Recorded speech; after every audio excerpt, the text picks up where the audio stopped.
사랑하는 여러분, 우리 아이들 오니까 좋으시죠? 네, 안 좋으십니까? 네. 우리 주님께서 저와 여러분들의 삶을 지키시고 이끄시며 영원토록 함께 하시기를 간절히 축원합니다. 부활의 흔적을 나타내는 그러한 사람들 속에서 오늘 특별히 살펴볼 사람은 바로 베드로입니다. 베드로는 우리가 너무나 많이 들었던 분이시죠. 베드로만큼 주님께 뜨거운 칭찬과 그리고 뼈아픈 책망을 한 몸에 받은 제자는 사실 한 명도 없습니다. 그만큼 이 베드로의 삶을 보면 참 여러 가지, 오늘 이 제목처럼 강한 척했지만 사실은 강하지 못했고 그런 약함을 들었어서 나중에는 진짜 강한 사람이 된 사람이 바로 베드로라고 할 수 있습니다. 오늘 우리는 이 시몬이라고 불리는 한 어부가 어떻게 교회의 반석인 베드로로 빚어졌는지 그 은혜의 여정을 함께 살펴보며 저와 여러분들을 향한 하나님의 소망을 우리가 같이 볼 수 있기를 간절히 원합니다. 원래 베드로의 이름의 본명은 무엇일까요? 그의 본명은 시몬이죠. 시몬 베드로라고 하지만 베드로는 별명이고 원래 그의 이름은 시몬입니다. 시몬이란 이름의 뜻은 듣는 자라는 이름의 뜻을 가지고 있습니다. 그리고 그 당시에 이 시몬이라는 이름은 굉장히 많았다고 해요. 그러니까 여러분, 우리도 이제 아이가 태어나면은 그 해에 이렇게 그 인기가 많은 이름들이 있죠. 뭐 교회 같은 경우는 예전에는 뭐 하은이, 뭐 예은이, 뭐 이런 어떤 이름들이 또 그 해는 이 이름이 인기 많다가 저 이름은 저 이름이 인기 많았던 것처럼 1세기에는 시몬이라는 이름이 인기가 많았습니다. 그래서 우리가 읽는 이 신약 성경에도 구약 성경을 통틀어서 시몬이라는 이름이 약 한 7명 정도가 나옵니다. 다 다른 사람이죠. 그만큼 이렇게 다양한 이름을 가지고 있는 많은 이름을 가지고 있는 이 시몬, 듣는 자라는 이름의 뜻을 가진 이 시몬이지만 사실은 우리가 알고 있는 이 시몬 베드로는 그의 기질은 그렇게 조용히 듣는 삶과는 거리가 멀었습니다. 요한복음 13장에서 예수님께서 제자들의 발을 막 씻겨주실 때 베드로가 어떻게 했죠? 주님, 제 발을 씻길 수 없습니다. 절대로 주님 제 발을 씻을 수가 없습니다. 어떻게 선생님께서 저의 발을 씻어주십니까? 라고 얘기했잖아요. 근데 그때 예수님께서 얘기했잖아요. 내가 네 발을 씻어주지 않으면 너와 나는 아무 상관이 없다. 그 말을 딱 듣자 베드로는 또 뭐라고 하죠? 주님, 그러면 온몸을 다 씻겨주세요. 너무 오바도 하고 이렇게 다양한 어떤 일종의 한꺼번에 말렸다가 너무 좋았다가 이런 모습을 갖추고 가지고 있는 모습이 바로 시몬 베드로였다라는 것입니다. 참으로 다혈질적이고 감정의 진폭이 매우 큰 종잡을 수 없는 캐릭터가 바로 베드로라고 할 수 있습니다. 근데 그런 베드로 시몬을 우리 주님이 처음 보셨을 때 주님은 시몬에게 이런 말씀을 하셨죠. 바로 요한복음 1장 42절 말씀입니다. 화면을 통해서 같이 한번 읽어보겠습니다. 내가 요한의 아들 시몬이니 장차 게바라 하리라. 게바는 번역하면 베드로라. 반석이란 뜻이죠. 바로 히브리어 했던 이 반석이 바로 베드로랍니다. 근데 여러분, 여기서 주목해야 할 우리의 단어는 뭐냐면 장차라는 단어라는 거예요. 오늘 하나님께서 베드로가 시몬을 베드로라고 하면서 너 베드로야 라고 얘기한 것이 아니라 장차 게바라 할 것이다 라고 말씀합니다. 그 말은 뭘까요? 지금은 당장 네가 시몬이라는 이름, 완벽한 반석이 아니다라는 겁니다. 주님은 베드로가 완벽한 반석이었기 때문에 너를 보니까 네가 참 반석같이 든든하구나, 이래서 그를 반석으로 세우는 것이 아니라 지금은 아니지만 그러나 장차, 현재는 요동치는 시몬의 모습이지만 은혜의 손길 안에서 육중하고 안정감 있는 반석으로 변화될 미래의 베드로를 하나님 축복하셨다는 거예요. 지난주에 저희들이 야곱을 봤습니다. 여러분, 야곱이 형도 속이고 아버지도 속이면서 도망자의 생활을 하면서 그가 제일 처음에 머물렀던 3일 밤낮을 쉬지 않고 그가 잠들어 누웠던 것이 바로 베델이었죠. 그 루스라고 하는 그곳에서 하나님께서는 그에게 나타나셨습니다. 그리고 오늘 우리가 5월에 새길 말씀처럼 내가 너를 지키며 내가 너를 이끄시며 영원토록 너와 함께 하시겠다고 약속하셨어요. 베드로가 무슨 수준에 도달해서가 아니죠. 야곱이 무슨 이스라엘 같이 우직해서가 아니었습니다. 그는 죄인이었고 남의 인생을 발 뒤꿈치 잡는 그러한 인생이었으나 하나님은 그가 장차 하나님의 사람으로 세워갈게 될 것을 축복하며 나아갔다라는 것입니다. 오늘 우리 어린아이들을 오늘 보셨습니다. 또 위에도 어린아이들이 있고 또 옆에도 어린아이들이 있습니다. 어떻습니까? 답이 없죠. 지금의 모습을 보면 답이 없는 아이들일 것입니다. 뭐 여러 가지 많은 꿈을 꾸지만 사실은 알 수가 없어요. 그러나 하나님께서는 이런 어린아이들, 저와 여러분들을 보시면서 장차 내 인생이 베드로가 될 것이라고, 이 아이들의 모습이 부족하고 연약할지라도 이 아이들이 하나님이 사용하시는 귀한 아이들, 은혜의 손길 안에서 육중하고 안정감 있는 반석으로 변화될 것을 하나님은 선포하셨다라는 것입니다. 우리가 주님은 우리를 보실 때에도 현재 우리가 가지고 있는 부족함을 하나님은 보시고 그걸 따지지 않으신다는 거예요. 저와 여러분들 구원으로 이끌어 갔을 때, 네가 오늘 이 교회에 올 만큼 너는 참 착하구나, 교회에 올 만큼 네가 참 뭐 배운 것도 많고 애가 참 똑똑하네, 넌 우리 교회 와라, 하나님 그렇게 얘기하지 않으셨다는 거예요. 지금 당장은 부족하고 결핍이 있을지라도 그 가운데, 은혜 가운데 장차 변하게 될 그런 모습을 하나님은 기대하시고 있다라는 것입니다. 아이들뿐만 아니라 우리 모두 다 마찬가지입니다. 저와 여러분들이 하나님 안에서 우리가 부족하지만 하나님은 저와 여러분들 그렇게 사용하신다는 거죠. 그래서 제가 늘 말씀드리죠. 아무리 화가 나도 아이들을 바라면서 어떻게 하라고요? 이 복받을 자식아 이래야지, 나가 죽어라 이러면 안 된다는 거예요. 아무리 화가 나도 이 아이 등을 두들기면서도 이 장차 크게 될 놈아 이러면서 뚜둑 패셔야지, 말과 행동이 똑같으면 안 돼요. 그럴 때는 말은 다르게 행동은 때리고, 그런 모습이 우리가 필요하다라는 겁니다. 왜냐하면 우리 말에 권세가 있거든요. 이 아이들이 앞으로 장차 어떻게 될지, 지금 여기 계신 분들 중에서도 여러분들 아마 어렸을 때는 누구보다 찌질하시고 누구보다 부족한 분이 많을 거라고 생각합니다. 하지만 하나님께서 빚어가시고 하나님이 그 인생을 붙드셨을 때 하나님이 저와 여러분들을 이렇게 아름답고 훌륭한 꽃으로 만들어 주신 줄을 믿습니다. 근데 이 과정이 한 번에 되진 않는다는 거예요. 야곱이 이스라엘로 변화되고 그의 삶이 변화되는 과정이 20년이 넘게 걸리고, 거의 평생이 걸린 것처럼 오늘 게바가, 하나님이 시몬에서 네가 이제 게바가 될 거야 라고 했을 때 갑자기 그 다음 날부터 그가 반석으로 산 인생이 아니었다라는 것입니다. 그 안에는 과정들이 있었다라는 것이죠. 그 과정들이 복음서 안에, 그리고 그가 쓴 베드로 전후서 안에 잘 기록이 되어 있습니다. 먼저 그가 시몬에서 베드로가 되는 첫 번째 관문은 뭐였을까요? 철저한 자아의 깨어짐이었습니다. 다른 말로 표현하면 우리가 하나님 앞에 변화되어지는 가장 첫 번째 관문은 내 자신을 객관화할 수 있어야 한다는 거죠. 내 자신을 십자가 앞에서 나를 바로 볼 수 있어야 한다라는 것입니다. 누가복음 5장에 보시면 어부였던 시몬, 그가 굉장히 전문가였지만 밤새도록 그물을 던졌으나 아무것도 잡지 못하는 절망의 모습이 나옵니다. 근데 누가복음을 우리가 좀 말씀을 읽어보면 5장에서 그의 이름이 시몬이라는 이름과 베드로라는 이름이 같이 나와요. 그가 전문가였지만 실패를 했을 때 그의 인간적인 그의 모습에는 시몬이라는 이름으로 나옵니다. 그런 그가 오늘 예수님이 그날 아침에 찾아오셔서 시몬에게 말하죠. 깊은 곳에 가서 그물을 던지라고. 그리고 그때 순종합니다. 순종했을 때 어떻게 되죠? 주의 말씀에 의지하여 깊은 곳에 그물을 내렸고 상상할 수 없는 풍성한 수확을 거두게 되죠. 순종하는 그의 모습을 바로 누가복음 5장 8절에서는 이렇게 얘기합니다. 그리고 화면을 통해서 읽어보실까요?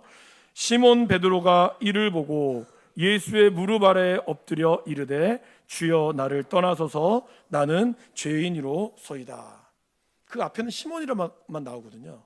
근데 그가 순종했을 때 누가복음의 저자는 시몬 베드로라는 이름을 씁니다. 그는 첫 번째, 자기 하나님 앞에서 자기 자신이 깨어졌다는 거예요. 그러면서 자신이 죄인이라는 것을 깨닫게 됩니다. 물건을 훔쳐서 죄인이 아닙니다. 다른 사람에게 해코지해서 죄인이 아니에요.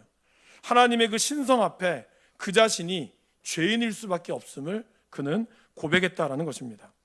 자신의 초라한 죄인됨을 자각하는 것, 내가 어떤 사람이라는 것을 십자가 앞에서 나를 제대로 바라보는 것, 이것이 우리가 영적으로 성장할 수 있는 귀한 토대가 된다라는 것입니다.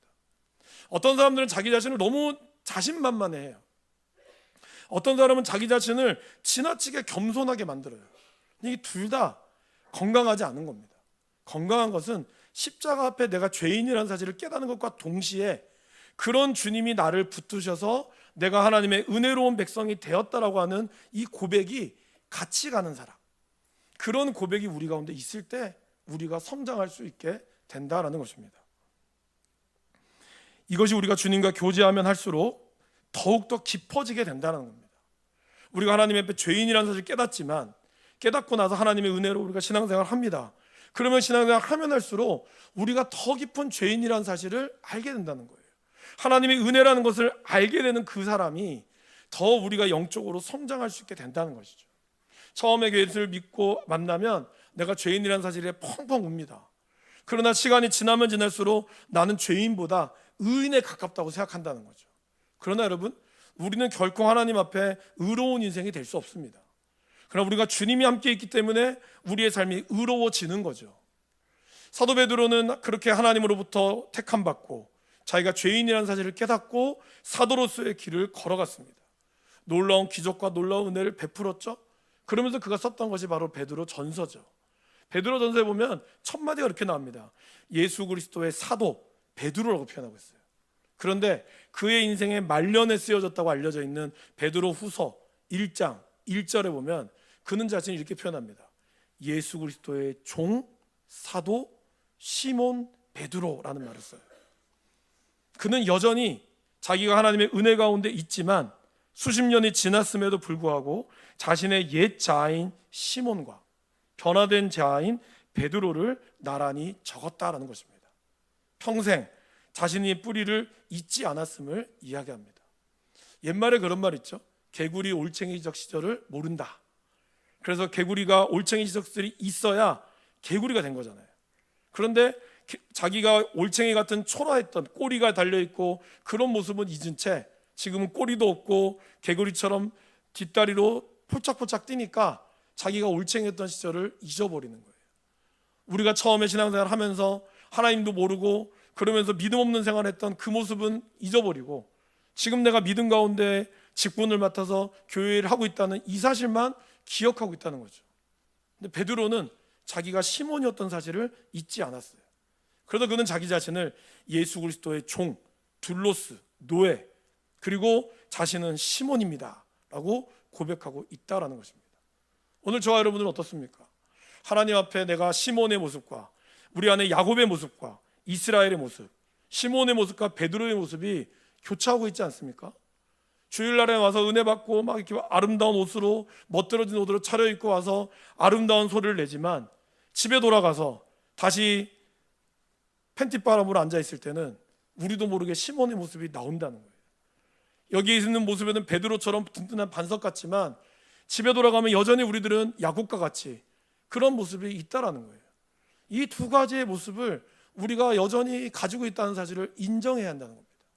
인정하고 그러기에 우리는 내 힘으로 살 수 없음을, 하나님의 은혜 없이는 살 수 없음을, 연약한 존재라는 것을 항상 기억해야 한다는 것입니다. 그렇게 구원의 변화도 그렇죠. 우리가 구원을 어떻게 받았을까요? 사도 바울은 에베소서 2장 8절에 우리에게 이렇게 구원받았다고 얘기합니다. 같이 읽어보실까요? 너희는 그 은혜에 의하여 믿음으로 말미암아 구원을 받았으니 이것은 너희에게서 난 것이 아니요 하나님의 선물이라. 구원은 하나님의 선물이라는 거예요. 근데 여러분, 이렇게 받은 이 선물을 우리가 선물 받았던 이 구원이 마지막 우리의 순간까지 우리는 이것이 하나님으로부터 온 것임을 잊지 않아야죠. 그래서 사도 바울은 빌립보서에 뭐라고 얘기할까요?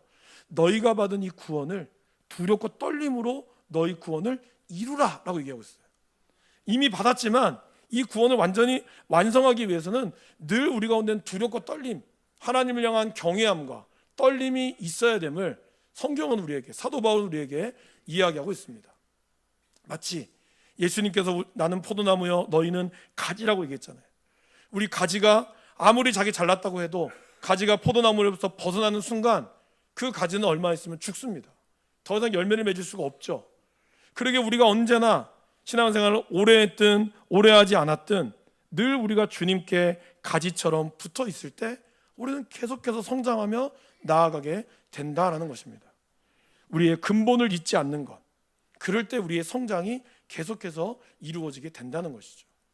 여러분의 신앙을 가만히 보면 처음에 예수님 믿고 먼 눈으로 보면 우리는 아마 지금 이렇게 많이 성장하셨을 거예요. 오랫동안 신앙생활 하신 분들은. 그러나 이 그래프를 자세하게 가만히 들여다보면 중간중간에 어떤 일이 있을까요? 왔다 갔다 왔다 갔다 한다는 거예요. 좋았다 나빴다 좋았다 나빴다 한다는 거죠. 좋았던 순간들도 있지만 한참 떨어지는 이러한 순간이 있어요. 이러한 낙폭을 우리는 경험하게 된다는 것입니다. 오늘 사도 베드로가 시몬으로부터 주님의 부르심을 받은 후에 그는 놀라운 영적인 체험을 하게 되죠. 가장 대표적인 체험이 뭘까요? 바로 변화산에서의 사건입니다. 예수님과 함께 베드로, 요한과 야고보 이 세 명의 제자가 예수님과 함께 어떤 산에 올라가죠. 우린 그걸 이제 변화산이라고 얘기합니다. 주님이 거기서 변화되었기 때문이죠. 주님이 거기서 흰옷같이 아주 흰옷으로 화하게 변화되셨어요. 그리고 거기에는 예수님만 있었던 것이 아니라 율법의 대표였던 모세와 선지자의 대표였던 엘리야가 같이 있었어요. 그러니까 베드로가 얼마나 이 환상 가운데 그가 큰 충격을 받았을까요? 너무나 좋았겠죠. 그래서 자기도 모르게 한 말이 있습니다. 주님, 여기에 초막셋을 지읍시다. 하나는 주를 위하여, 하나는 모세를 위하여, 하나님은 엘리야를 위하여 이렇게 아름다운 초막을 지읍시다라고 그는 얘기했어요. 그 기억이 너무나 생생해서 베드로 후서에 보면 이것은 지어낸 것이 아니라 내가 말한 것이다라고 얘기할 정도로 그의 기억에 영원히 남았던 기억이었던 거죠. 그리고 여러분, 베드로가 인간으로서 할 수 있는 유일한 것을 하나 했죠. 뭘까요? 감히 인간으로 할 수 없는 것을 베드로가 했습니다. 바로 무리를 걸었어요. 이 땅에서 무리를 걸을 수 있는 인간이 얼마나 될까요? 아무도 없습니다. 오직 베드로만이 인간의 중력을 거스리고 유일한 무리를 걸어갔던 단 한 사람이었습니다. 이 어마어마한 경험을 한 베드로가, 그러니 예수님께서 가이사랴 빌립보에서 사람들이 나를 누구라고 하느냐 막 여러 얘기했을 때 제자들에게 너희는 나를 누구라고 하느냐라고 물었을 때 오직 베드로만이 그렇게 고백하죠.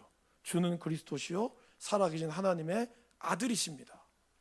그가 이렇게 얘기할 수 있는 이유는 이 놀라운 경험을 했기 때문이라는 겁니다. 그래서 참 하나님을 만나는 이 체험은 너무나 중요한 것이죠. 그런데 여러분, 그렇게 하고 나서 바로 그 다음에 예수님께서 그러한 베드로를 칭찬하시죠. 다시 한번 그에게 바요나 시모나, 아들, 요나 아버지, 요나의 아들 시모나. 그러니까 베드로의 아버지는 요나란 뜻이죠. 바요나 시모나, 네가 정말 복이 있구나. 그러면서 그의 이름을 베드로라는 것이 맞다. 다시 한번 그의 이름을 반석으로 하나님 칭찬하십니다. 그리고 너의 이 반석 위에 내가 교회를 세울 것이다. 이 위대한 고백을 베드로는 듣죠. 그런데 그러고 나서 예수님이 뭐라고 그러십니까? 내가 이제 십자가에 죽을 거라고 그 얘기를 고백을 해요. 3일 만에 죽으나 부활할 것이라고. 그때 이 베드로가 어떻게 합니까? 예수님의 멱살을 붙잡죠. 주님, 그러면 안 됩니다. 그 이야기에 예수님께서 그래 역시 너밖에 없다 라고 하지 않으셨어요. 사단아, 내 뒤로 물러가라 라고 얘기했어요. 네가 하나님의 일을 생각하지 않고 사람의 일을 생각하는구나. 이 엄청난 축복, 바로 한 1분 전에만 해도 바요나 시모나 네가 복이 있다 라고 얘기했던 그가 1분 후에 그의 말에 인해서 그는 사단의 소리가 되어버리고 말았다라는 것입니다. 이 베드로와 같은 이 모습이 어쩌면 저와 여러분 같은 모습이라는 거죠. 우리는 이 주일날 천사의 목소리로 이야기합니다. 그러나 집에 돌아가면 사탄의 목소리가 나올 수도 있다라는 거예요. 우리는 늘 하나님의 은혜로 찬양하지만 한 입에서 우리 입에서는 찬양과 한 입에서 우리 입에는 저주의 목소리가 나오는 그러한 연약한 인생이다라는 것입니다. 그러기에 우리에게 연단이 필요한 거죠, 여러분. 연단을 통해서 우리들의 이 간격, 아까 말씀드렸던 신앙의 간격, 좋을 때와 나쁠 때가 너무 큰 차이가 있다가 점점점 주님을 알아가면 알아갈수록 어떻게 될까요? 우리의 간격이 줄어들게 되는 거죠. 이 줄어들게 되는 것은 뭘까요? 바로 주님이시는 이 연단 때문에 있다라는 겁니다. 여러분, 아이들이 한번 우리가 그거를 이제 돌발진이라고 하잖아요. 돌이 되면 아이들이 한 번쯤 갑자기 열이 확 오른다거나 그렇게 일이 생겨요, 그죠? 근데 그렇게 돌발진이 한번 일어나면 이 아이들이 크죠. 아이들이 감기 한번 걸리거나 뭔가 큰 홍역 같은 거 걸리고 나면 이 아이들이 부쩍 큰 거를 부모님들은 아실 겁니다. 또 사춘기라고 하는 그런 어떤 병은 아니지만 그런 증상이 겹치고 나면 이 아이들이 좀 더 성숙해지게 되죠. 아이들 입장은 굉장히 힘든 거죠. 사춘기라는 게 생각을 많이 하는 시기거든요. 인생이 뭘까? 부모 입장에서는 미치는 거죠. 사춘기 때 부모와 이 아이들과 아마 안 싸우는 부모가 없어요. 부모가 포기하든지 아니면 애가 포기하든지 둘 중에 하나죠. 근데 제가 최근에 들어보니까 사춘기보다 더 무서운 게 있더라고요. 갱년기래요. 갱년기는 사춘기도 못 이긴대 애들도. 무서운 아마 갱년기를 보내고 계신 분들도 있는 줄 압니다. 그만큼 인생의 뭔가의 변화, 그죠? 그런 변화 앞에서 우리는 성숙하고 성장해 간다라는 것입니다. 베드로는 이 최고의 고백 직후에 가장 높은 신앙의 고백을 할 수 있지만 동시에 가장 낮은 사탄의 소리를 낼 수 있는 이것이 바로 베드로의 모습이었다는 겁니다. 그것이 저와 여러분들의 모습이기도 합니다. 그러나 그 모습을 통해서 우리는 성장하고 우리는 연단을 통해서 하나님은 우리를 빚어가신다라는 것이죠. 자기의 확신이 아니라 뼈아픈 책망과 연단을 통해서 자기 확신이 아닌 오직 주님만을 의지하도록 주님은 베드로를 그리고 저와 여러분들을 빚어가시는 것입니다. 오늘 우리가 읽은 이 본문 말씀은 베드로의 인생에서 가장 기억하고 싶지 않은 아마 인생일 거예요. 그러나 너무나 값진 인생이었죠. 뭘까요? 주님을 3번 부인한 사건이었습니다. 예수님께서는 마지막 이제 십자가 못 박기 전날 밤에 제자들과 함께 떡을 떼시고 자기의 포도주를 나누시며 그리고 모든 성만찬이 끝나는 그때쯤에 예수님이 제자들을 부르면서 말씀하시죠. 너희들이 다 나를 버릴 것이다. 그러나 내가 부활해서 너희보다 먼저 갈릴리로 가리라. 그런데 오늘 누가복음에서만 유독 시몬을 딱 집었어요. 그죠? 다른 복음에는 나오지 않거든요. 누가복음에서만 예수님께서 다 너희가 나를 버릴 거라고 얘기하면서 유독 시몬을 찝으면서 하셨던 말씀이 있습니다. 그것이 바로 31절, 32절 말씀이죠. 메시지 성경을 통해서 같이 한번 읽어보겠습니다. 시몬아 방심하지 마라. 사탄이 밀에서 결을 가려내듯이 너희 모두를 내게서 떼어놓으려고 안간힘을 썼다. 시몬아 내가 굴복하거나 지쳐 쓰러지지 않도록 내가 특히 너를 위해 기도했다. 예수님께서는 이 시몬의 배신을 알고 있었어요. 그렇기 때문에 시몬아 시몬아 너 방심하지 말라고.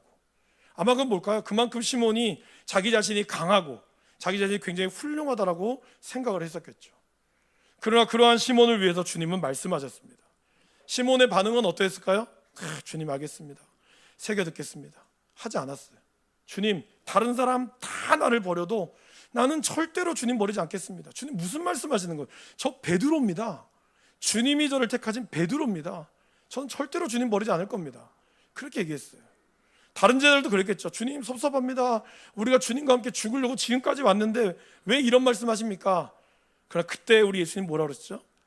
베드로를 딱 집으면서 네가 오늘 다 굴기 전에 3번 나를 부인하리라 라는 말씀을 했어요. 그 말을 그는 믿을 수 없었겠죠. 그는 누구보다 강하다고 자기 자신을 이야기했습니다. 하지만 누가복음 후반절에 보면 베드로가 어떻게 하죠? 베드로는 주님을 부인했어요. 그리고 그는 주님을 저주했어요. 주님을 저주했다기보다는 주님을 믿으면 내 손에 장을 짓습니다 라고 했고 그 자신을 저주하는 거예요. 그만큼 주님을 모른다고 강하게 부인했죠. 근데 여러분 누가복음에만 나와 있는 또 재밌는 구절이 하나가 있습니다. 뭘까요? 그때 닭이 울었어요. 그죠? 그리고 베드로는 그걸 깨달았는데 누가복음에 나오는 구절 바로 그때 예수님이 눈을 들어 베드로의 눈을 마주쳤다라고 얘기합니다. 여러분 같으면 어떠시겠습니까? 나는 절대로 주님을 몰라요. 그때 닭이 꼬끼어 하고 울었어요. 그리고 그와 동시에 예수님께서 그 채찍에 맞아 힘들어하는 예수님께서 힘겹게 그의 눈을 들어서 베드로를 딱 쳐다보신 거예요. 무슨 말씀하셨을까요? 거 봐라 그랬을까요? 그게 아니겠죠. 아마 그분은 사랑스러운 눈빛으로 그의 연약함을 주님은 내가 다 안다고 그러면서 주님이 하셨던 말씀 있죠? 그러나 내가 너를 위하여 기도한다고. 여러분 베드로가 다시 이렇게 일어날 수 있었던 것은 그의 멘탈이 강해서가 아니에요. 그의 의지가 나는 이렇게 돼도 다시는 주님 붙잡을 거야가 아니라 주님의 중보적 은혜가 그를 붙들고 있었기 때문이라는 것입니다. 31절을 다시 보시면 이렇게 되어 있죠. 시몬아 시몬아 사탄이 너를 밀가부를 하려고 요구하였으나 내가 너를 위하여 내 믿음이 떨어지지 않기를 기도했다. 베드로의 이런 연약한 모습, 자신의 의지로 주님을 지키겠다고 했던 자신만만해하며 강한 척했던 자신이 처참하게 깨지는 것을 우리를 보게 했다는 것입니다. 여러분 어떠십니까? 나는 교회를 열심히 하고 나는 봉사도 열심히 하니까 나는 정말 하나님이 내 주신 대로 하나님 나 믿음대로 될 줄 믿습니다. 그런 자신만만한 신앙이 아니어야 한다는 거예요. 우리는 끝까지 하나님이 없으면 안 되는, 그래서 이동호 목사님이 설교 때 그런 얘기 많이 하셨대요. 자신만만한 신앙이 되지 마시고 주신만만한 신앙이 되시라고. 내 스스로가 충만한 나로 꽉 차는 게 자신만만이죠. 주신만만은 뭐예요? 주님으로 꽉 차 있는 게 주신만만이라는 거예요. 내 신앙이 나 스스로를 믿어서 나는 교회를 열심히 하고 나는 주일도 한 번도 안 빠지니까 나는 복 받을 거야. 나는 아무 문제 없어. 내가 기도하면 다 들어주니까 나는 괜찮아. 그게 아니라 나는 주님 없으면 안 되는 주신만만의 신앙이 우리의 신앙이 되어야 될 줄을 믿습니다. 그런 그를 찾아왔죠. 베드로에게 갈릴리 바닷가에 주님이 다시 찾아오셔서 주님은 묻습니다. 베드로가 했던 그대로 주님을 물으세요. 베드로가 다른 사람 다 나를 버릴지라도 난 주님을 버리지 않겠습니다 했어요. 근데 주님은 똑같이 되돌려 주시죠. 네가 이 다른 사람들보다 나를 더 사랑하느냐. 그 말은 뭘까? 사실 주님 약간 짓궂지 않으세요 여러분? 그냥 그렇게 안 해도 되는데 굳이 왜 똑같이 나를 똑같이 앵무새처럼 하실까? 우리가 우리의 문제들을 주님은 직면하기를 원하시는 거예요. 우리는 우리의 문제가 있으면 회피하려고 하는 경향이 강해요. 그래서 이걸 다른 말을 돌린다거나 부부싸움을 할 때 뭔가 연약하면 다른 말로 돌린다거나 아니면 다른 것으로 뭔가 보상하려고 하죠. 그러나 상대방은 그걸 원하는 게 아니죠. 사과를 원하고 진심 어린 말을 원하는데 이걸 좀 회피하는 거예요. 주님은 오늘 베드로에게도 모두 회피하지 말고 십자가 앞에 내 자신을 제대로 보라고 얘기하는 거예요. 우리를 정죄하려는 게 아니라 제대로 봐서 어떤 사람인가를 우리에게 보게 만드시는 거죠. 그래서 그러한 주님이 다시 십자가에 예수님이 베드로를 찾아오셨을 때 내 양을 치라, 내 양을 먹이라, 내 양을 치라라고 말씀하셨습니다. 그리고 그러한 베드로가 오순절 성령의 체험 이후에 전혀 다른 사람이 되었죠. 종교 지도자들은 베드로를 위협합니다. 그럼 너 죽을 줄 알아? 너 말하지 마. 예수에게 전하지 마. 그럴 때 베드로가 이런 말을 하죠. 하나님 앞에서 너희 말을 듣는 것이 하나님의 말씀을 듣는 것보다 옳은가 판단하라. 나는 내가 믿는 예수를 전하지 않을 수 없다라고 그는 강력하게 이야기합니다. 그러나 베드로는 이후에도 몇 번이나 시몬과 같은 모습을 보이기도 했습니다. 이방인들과 같이 먹다가 도망가기도 했고요. 여전히 인간적인 모습으로 그는 살기도 했습니다. 그러게 베드로는 그걸 알았기 때문에 그는 이렇게 우리에게 믿음의 후배들인 우리에게 이렇게 당부합니다. 같이 읽어보실까요? 근신하라 깨어라 너희 대적 마귀가 우는 사자같이 두루 다니며 삼킬 자를 찾나니. 사단 마귀 늘 우리 옆에 삼킬 자를 찾는다는 거예요. 우리의 연약함을 위해서. 어떻게 할까요? 베드로는 우리에게 이렇게 얘기했습니다. 우리의 염려를 주께 맡기면 된다라는 겁니다. 내 힘만으로는 안 된다는 거예요. 사도 바울은 우리에게 이렇게 얘기하죠. 선줄로 생각한 자는 넘어질까 조심하라고.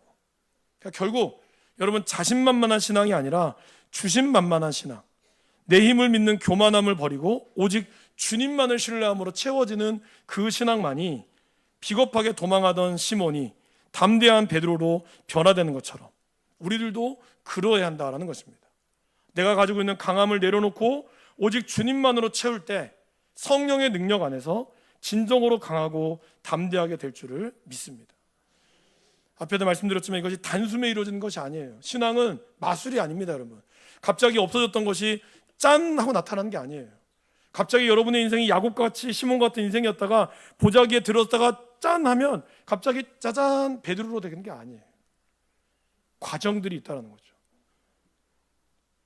끊임없이 넘어지고 다시 일어나는 과정 속에서 주님이 우리를 끝까지 포기하지 않고 빚어내시는 은혜의 결과였다라는 것입니다. 그래서 베드로는 베드로서 가장 마지막 그가 유언처럼 썼던 가장 마지막 3장 18절에 우리에게 이렇게 이야기합니다. 읽어보실까요? 오직 우리 주 곧 주 예수 그리스도의 은혜와 그를 아는 지식에서 자라가라. 은혜와 지식에서 자라가라는 거예요. 계속해서 자라가라는 거예요. 하나님을 믿는 믿음의 은혜 가운데, 하나님의 말씀하는 말씀의 은혜 가운데 그걸 계속 알아감으로 자라가는 것, 자라가는 것. 그럴 때 비로소 베드로의 모습이 나온다는 것이죠.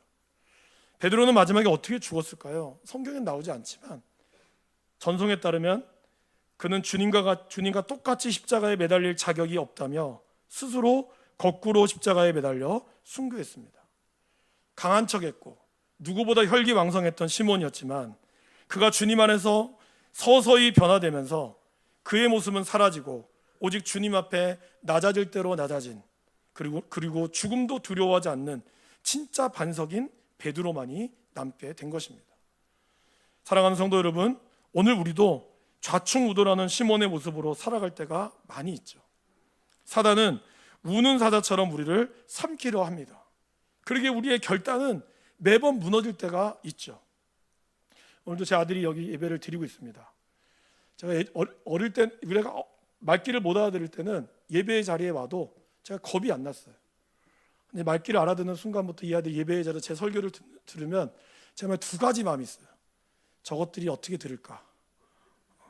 속으로 아버지 저렇게 사세요라고 묻지 않을까? 사실 약간 두려움이 있어요. 늘 이러한 이 모순되는 모습을 제 안에 발견하죠. 자랑하고 그걸 절대 잘했다는 게 아닙니다. 우리 안에 이런 결단의 모습들이 있잖아요. 오늘 이 자리에서 결단하지만 다시 삶의 자리로 돌아오면 또 그 결단이 무너지는 모습을 우리는 발견합니다. 하지만 여러분, 그래도 우리가 주님을 붙들고 있어야 돼요. 주님의 가지 안에 있을 때 하나님 우리 가운데 열매를 맺게 한다라는 것입니다.